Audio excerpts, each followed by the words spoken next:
Hi folks, it's Evo here from Thundermist Lure Company, and you know, when it comes to working jigs and twister tails, they catch an awful lot of fish in both salt water and fresh water. And today I'd like to share with you 3 different techniques on how to run these twister tails on a jig head. And the first method, folks, actually before I even start I'll show you how I've rigged that twister tail up with the tail running on the opposite side of the hook. So it runs opposite to the hook, and that maximizes the action of that twister tail. So the first method, quite simply, is just to toss it out, wait a few seconds, let it go down, and then what I like to do is, and of course the longer you wait, the deeper your fish, and then just a nice slow retrieve, slow steady retrieve with the rod tip pointed down, which puts you in a good position to set the hook. And the reason I like to fish this way is when I want to cover a lot of water. And this particular method is good for aggressive fish and suspended fish. So 2 different times to use that sort of technique, it works great. The other method, quite simply, is to toss it out and then let it go down on a semi-slack line. And you can tell as soon as it hits bottom, because your line will go a little limp.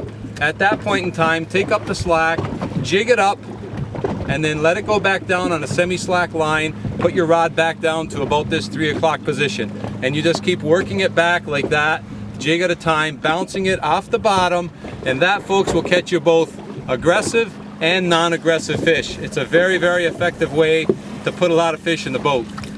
And then finally, the last method, quite simply, is just to toss it out, let it get to the bottom, and then slowly reel it and drag it along the bottom. And when I use that method, I like to use this football head jig, because this football head jig kind of wobbles its way along the bottom.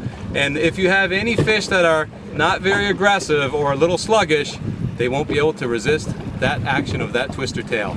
In fact, check out this short clip here, folks, where Phil hooks into a really nice smallmouth bass while working a jig. That looked like a decent fish, Phil.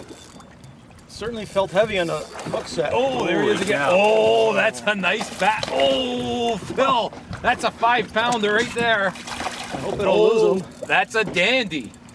Oh, let me put my rod down for this one. Oh, that's a nice fish. Beautiful color. Look at that bass. Easy does it. Oh, look at that fish. You know what? He's over 5. He's 5.5, Phil. Look how thick he is. Thick tail. When they got that real thickness to him on the tail. That was a really good hook set. Yeah? Yep. The hook set did that. Right in the side. You need the pliers. Here, let me see. I'll do it. Got him. It's a beauty. That is, oh, you bet the hook. You bet the hook. It's right in the snout. There you go. What a nice fish. I gotta release it. Yeah, go ahead. That's a dandy. Wow. Beautiful. This time of year, and almost end of July, getting fish like that. Wow. Look at that.